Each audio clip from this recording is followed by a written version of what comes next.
How to apply Schengen visa online visa आप कैसे apply कर सकते हो। सबसे पहले हम एम्बेसी में जाते थे, लेकिन अब हम VFS ग्लोबल में जाके अपनी एप्लीकेशन भी ले सकते हैं। लेकिन आप ऑनलाइन वीज़ा आप घर बैठे भी अप्लाई कर सकते हो, आपको किसी एजेंट की ज़रूरत नहीं है। तो आगे जाके मैं स्क्रीन पे यही आपको सिखा रही हूँ कि आप कैसे ऑनलाइन खुद से वीज़ा अप्लाई कर सकते हो। अगर आप चाहते हो कि आपका वीज़ा रिजेक्ट ना हो तो प्लीज़ एप्लीकेशन को ध्यान से फिल आउट कीजिएगा। वेलकम टू माय चैनल सारा इन कनाडा में। जी, क्या हाल चाल है आपकी? उम्मीद करती हूँ कि आप खुश और खैरियत से होंगे। शेंजन वीज़ा क्या होता है? शेंजन वीज़ा यूरो का एक शॉर्ट वीज़ा होता है जो कि आपको अलाउ करता है शेंजन की 28 कंट्रीज़ में आप इजीली जा सकते हो। वीज़ा अप्लाई करने से पहले आपको ये देखना है कि आपने किस कंट्री में जाना है। अगर आपने एक कंट्री में जाना है तो आपने उसको चूज़ करना है। अगर आपने 3 या 2 कंट्रीज़ में जाना है तो जहाँ पहले लैंड होना है आपने उस कंट्री को चूज़ करना है। और अगर आप स्टे कर रहे हो 3 डेज़ इस तरह करके, तो आप जहाँ पर ज़्यादा देर स्टे करोगे आपने उस कंट्री को चूज़ करना है। ये तो हो गया कि आपने कौन सी चीज़ें ध्यान में रखनी है जब आपने अप्लाई करना है। तो अब हम बात करते हैं कि वीज़ा टाइप्स के बारे में। इसके 3 टाइप्स के वीज़े होते हैं, A, C and D। A जो होता है एयरपोर्ट ट्रांसफ़र वीज़ा होता है। C जो है वो शॉर्ट वीज़ा है जिसमें आप single entry, double entry and multiple entry कर सकते हो। 90 डेज़ आप वहाँ पे रह सकते हो।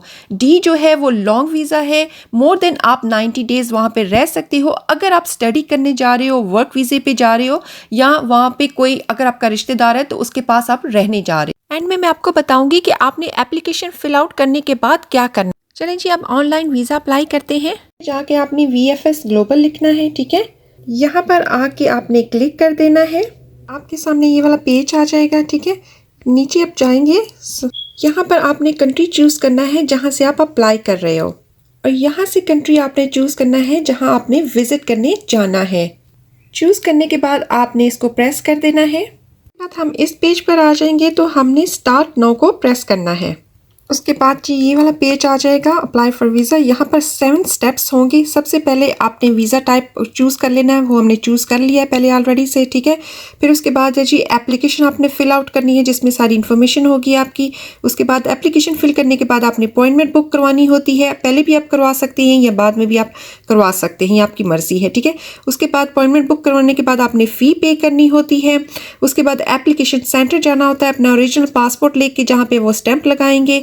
उसके बाद जी आप एप्लीकेशन आप ट्रैक कर सकते हो। अपना पासपोर्ट लेने के लिए आप VFS ग्लोबल जाओगे, उस अप्लाई करेंगे। जब मैंने क्लिक किया तो वो मुझे उसी वेबसाइट पे ले आया जहाँ पे मैंने अप्लाई किया था। याद है आपको, मैंने फ्रांस के लिए अप्लाई किया था, तो मैंने यहाँ पर वो आ गया सब आपके सामने। फिर वो कह रहा है कि यहाँ पे आपने अकाउंट बनाना है, अपने डॉक्यूमेंट भी साथ में सबमिट करने हैं।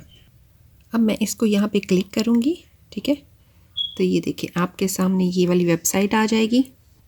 यहाँ पर मैं इसको क्लिक करूँगी जी, ये वाली पेज आ जाएगा आपके सामने, और यहाँ पर जाके आपने इसको एप्लीकेशन को क्लिक कर देना है। यहाँ पे वो कह रहा है कि आप अपना अकाउंट बना लें, ठीक है। बनाने के बाद यहाँ पर एप्लीकेशन पे आ जाएंगे, तो यहाँ पर आके हमने क्लिक करना है क्रिएट अ न्यू वाली एप्लीकेशन पे। आपने यहाँ पर अपनी कंट्री चूज़ करनी है जहाँ पर आप बॉर्न हुए हो। फिर वो पूछ रहा है कि आप EU या UK से आपकी कोई फैमिली मेम्बर आपके साथ जा रहा है, आपने नो प्रेस करना है। यहाँ पे वो पूछ रहा है कि आप किस जगह से अप्लाई कर रहे हो। यहाँ पे वो पूछ रहा है कि आपका शहर कौन सा है जहाँ से आप अप्लाई कर रहे हो। यहाँ पे वो पूछ रहा है कि आपका कौन सा वीज़ा है, तो मेरा है शॉर्ट। आपका जो भी है आपने वो लिखना है। यहाँ पे वो पूछ रहा है कि आप कहाँ पे स्टे कर रहे हो। आते हैं जी ट्रैवल डॉक्यूमेंट्स पे। यहाँ पे वो पूछ रहा है कि आप कौन से डॉक्यूमेंट्स पे ट्रैवल कर रहे हो, तो जाहिर है पासपोर्ट, ठीक है। यहाँ पे वो पूछ रहा है कि आपके पास कौन सा पासपोर्ट है, तो आपने वो वाला पासपोर्ट जो भी आपके पास है वो आपने लिख देना है। पासपोर्ट का नंबर पूछ रहा है, एंड यहाँ पर आपके वो डेट इशू, जो पासपोर्ट की इशू डेट है वो पूछेगा। यहाँ पर वो एक्सपायरी डेट पासपोर्ट की पूछ रहा है जी। आपका प्लान, यहाँ पर वो पूछ रहा है कि आप कौन सी ट्रिप पे जा रहे हो, तो आपके पास ऑप्शन आएगी, आप ऑप्शन से चूज़ कर लीजिए। यहाँ पे भी मैंने विजिट लिख लिया है, ठीक है। यहाँ पे वो पूछ रहा है कि आपका प्लान, तो आपने अगर वो मेरी वीडियो नहीं देखी है कवर लेटर वाली तो वो देख लीजिएगा। वैसे ही बिल्कुल नहीं बनाइएगा, लेकिन जो आपका प्लान है वो आपने यहाँ पर लिख देना है, लेकिन एग्जाम्पल आप वहाँ से ले सकते हो। उसके बाद आपने सेव का बटन प्रेस करना है एंड वेरीफाई को क्लिक कर देना है। उसके बाद आपको कुछ इस तरह आ जाएगा, ये आप पढ़ लीजिएगा क्योंकि वो चाहते हैं कि आप मेक श्योर हर चीज़ को कर लें। इसके बाद आपने सेव को प्रेस करके एंड नेक्स्ट को प्रेस करना है। उसके बाद अगर वो दोबारा से वार्निंग भेजते हैं तो अपना पासपोर्ट चेक करके आपने येस को प्रेस कर देना है। अब आते हैं जी योर इन्फॉर्मेशन के ऊपर। यहाँ पर आपने सारी अपनी इन्फॉर्मेशन डालनी है, ठीक है। जैसे वो पूछ रहा है कि आप मेल हैं या फीमेल हैं, सिंगल हैं या मैरिड हैं, ठीक है। लास्ट नेम आपका क्या है एंड उसके बाद आपका लास्ट नेम, बर्थ नेम आपका क्या है, आपकी डेट ऑफ बर्थ आपने लिखनी है, फिर आपका city code, postal code, telephone number, email, everything आपने जो है वो लिख देना है। यहाँ पे वो पूछ रहा है कि अगर आप पाकिस्तान, कनाडा कहीं भी रहते हो तो कहीं और से अप्लाई कर रहे हो तो येस या नो, ठीक है। यहाँ पे वो आपकी फैमिली के बारे में, योर फैमिली के बारे में पूछ रहा है कि आप ट्रैवल कर रहे हो, जिधर भी जा रहे हो किसी अपने के पास जा रहे हो, ठीक है। यहाँ पे वो पूछ रहा है EU या UK या फैमिली आपके साथ कोई जा रही है, येस या नो। यहाँ वो पूछ रहा है कि आप कौन सी जॉब करते हो, ठीक है। अगर अब इसमें से नहीं आपको ऑप्शन में से मिल रही तो आपने अदर लिख देना है। आपका पूछ रहा है, ठीक है, मैंने फॉर एग्जांपल के लिए लिख दिया है, आपने अपना लिखना है। नेम ऑफ एम्प्लॉयर, एम्प्लॉयर का मैंने नाम ऐसे लिख दिया है फॉर एग्जाम्पल के लिए। यहाँ पे वो एड्रेस पूछ रहा है आपके एम्प्लॉयर का, यहाँ पे पोस्टल कोड है, ये सारा आपका एम्प्लॉयर के बारे में वो पूछ रहा है, ठीक है। ईमेल आपने लिख देना है, ईमेल आपने एम्प्लॉयर का लिखना है, ठीक है, अपना नहीं यहाँ पे लिखना। सेव को प्रेस करके नेक्स्ट को प्रेस कर। बात जी हम यहाँ पर आ जाते हैं कि यहाँ पर है कि आपका स्टेक प्लान है। मैंने कवर लेटर का जैसे पहले बताया आपको कि कवर लेटर पे जो जो आपने लिखा होगा वही आपने डेट्स यहाँ पे भी लिखनी है, ठीक है। तो आपने किस दिन जाना है यहाँ पर लिखना है, किस दिन वापस आना है वो डेट आपने लिखनी है। कैलेंडर ऑप्शन है आपके पास, आप वहाँ से चूज कर सकते हो, ठीक है। फिर आपका जी कब तक प्लान है, वहाँ पे जो नंबर कितने दिन है आपने स्टे करना है। अगर आप मल्टी जा रहे हो तो आप ज़्यादा दिन लिख सकते हो, जो भी आप कर रहे हो, ठीक है। तो मैंने फॉर एग्जांपल आप 7 डेज जा रहे हो, 8 डेज के लिए जा रहे हो, तो यहाँ पर आपने लिखना है कि कितनी एंट्रीज आपकी जा रही है। 1 एंट्री है, 2 एंट्री है, सिंगल है तो 1 एंट्री जाहिर रहेगी, राइट। हम तो अब सिंगल की कर लिए, तो आपके जो भी आप अप्लाई कर रहे हो आपने उसी हिसाब से लिखना है। यहाँ वो पूछ रहा है कि number of stay planned in the France for the mean, आप अपकमिंग जो ईयर्स है उसमें कितनी दफ़ा आप रहोगे, वहाँ पे कितनी दफ़ा आप जाओगे। तो मल्टीपल है तो आप कह सकते हो कि जी 2 टाइम्स, आपका ये आप पे डिपेंड करता है। एक बार बात जी यहाँ पे आ जाता है स्टे आपकी। वो पूछ रहा है यहाँ से यहाँ पे कि आप शेंजन कंट्री में कहीं और भी ट्रैवल कर रहे हो या सिर्फ इसी फ्रांस में ही आपने जाके रुकना है, कितनी देर आप वहाँ पे स्टे कर रहे हो। यहाँ पे ये जरूर याद रखिएगा कि यहाँ पर वही होना चाहिए जो आपके कवर लेटर्स में है सब कुछ। आप वो पूछ रहा है कि आप किस वजह से जा रहे हो, फिर आपने उसके बाद सेव को प्रेस करके नेक्स्ट प्रेस कर देना है।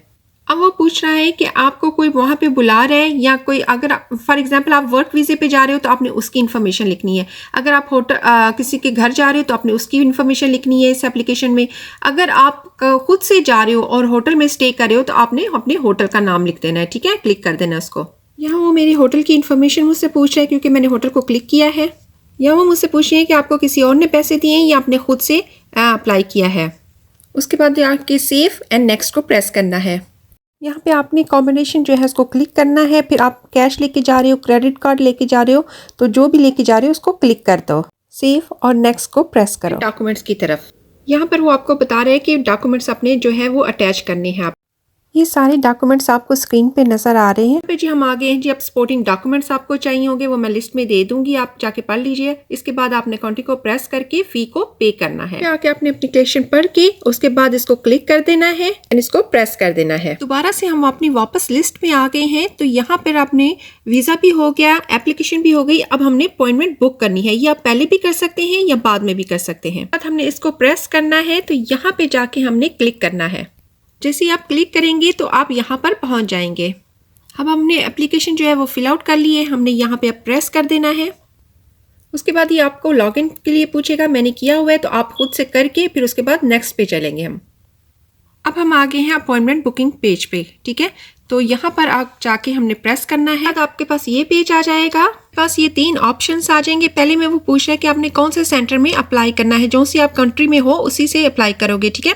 तो फिर लास्ट में आपसे पूछ रहा है, यहाँ पे आपने लिखना है फ्रांस एंड अपना वो कैटेगरी में से आप चूज़ कर लीजिएगा।